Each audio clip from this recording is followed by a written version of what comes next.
Ya, kita mulai ya. Bismillah, alhamdulillah, wassalatu wassalamu ala rasulillah wa ala alihi wa ashabihi wa man tabi'ahum bi ihsanin ila yaumiddin, amma ba'd. Ya, siap belajarnya?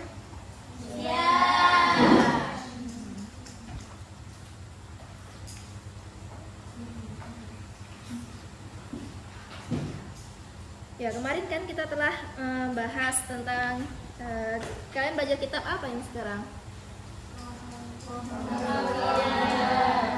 Ya, Akidah Tohawiyah. Tohawiyah. Tentang dibahas tentang macam-macam tauhid sudah? Sudah tauhid? Sudah. Ya. Kalau gitu tauhid terbagi menjadi berapa tauhid itu? 3. Ya, sebutkan. Rububiyah,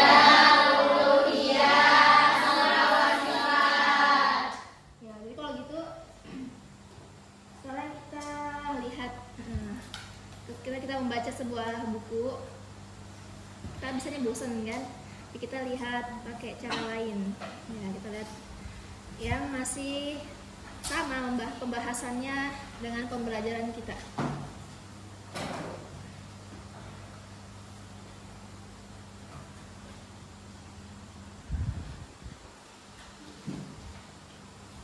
Suaranya nggak ada.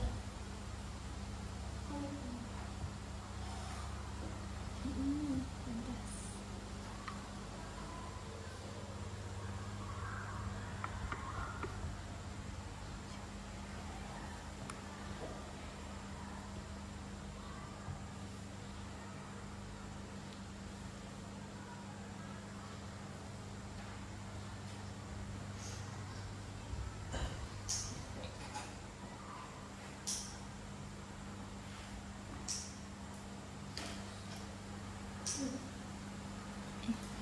لا إله إلا الله وحده لا شريك له تعظيما لشأنه وأشهد أن محمدا عبده ورسوله إلى رضوانه اللهم صل عليه وعلى آله وأصحابه أجمعين.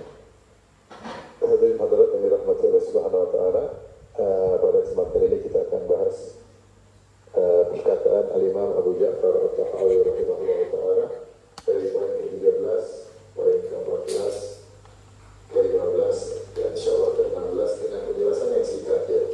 Saya tidak bermaksud dengan penjelasan yang hebat, karena penjelasan yang hebat sudah saya bahas dalam syarah al-Aqidah al-Wasithiyah. Baik, beliau berkata, Allah mazala bisifatihi qadiman qabla khalqihi. Artinya senantiasa Allah dan sifat-sifatnya kepada Allah. Jadi Allah sebelum mencipta makhluk sudah memiliki zat dan sifat-sifat. Sebelum dan setelah Allah menciptakan makhluk tidak ada lagi sifat-sifat yang baru. Allah tetap sempurna dengan sifat-sifat. Tauhid rububiyah terkait dengan perbuatan Allah Subhanahu wa taala. Hanya Dia satu-satunya pencipta, pemelihara, dan pemilik alam semesta ini.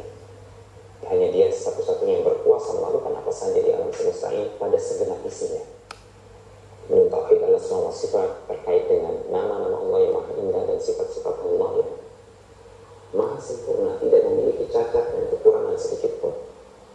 Tauhid al-uluhiyah terkait Azali.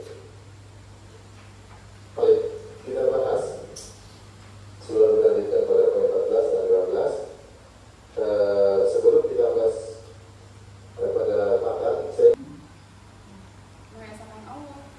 Mengesahkan Allah itu apa? Maksudnya kita itu beribadah hanya kepadanya semata, tidak beribadah kepada selainnya. Seperti orang-orang yang mereka beribadah kepada patung, kepada pohon, memberi sesajen kepada mereka. Tapi mereka juga beribadah kepada Allah. Itu tidak boleh. Tauhid itu hanya beribadah kepadanya saja, semata.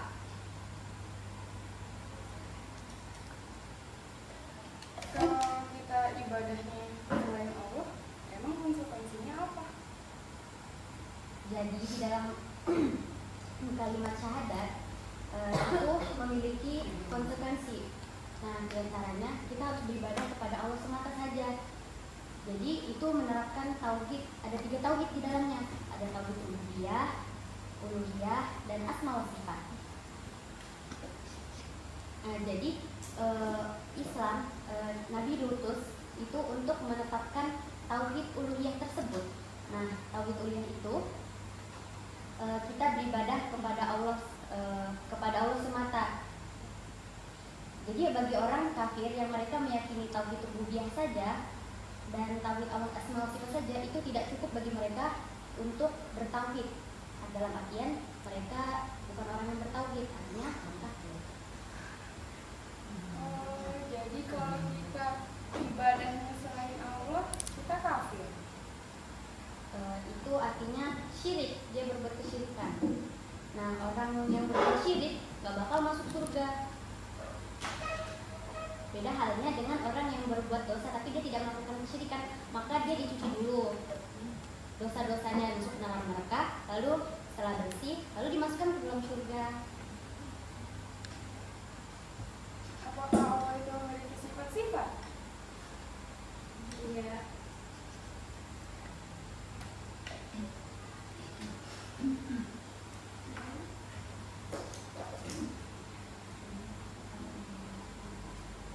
Karena Allah itu maha melihat.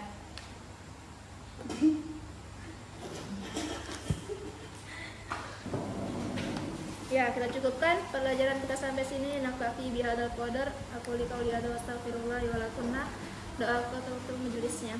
Subhanallahumma wa bihamdika asyhadu an la ilaha illa anta astaghfiruka wa atubu ilaik. Ya, assalamualaikum warahmatullahi wabarakatuh. Waalaikumsalam warahmatullahi wabarakatuh. Jazakillahu khairan.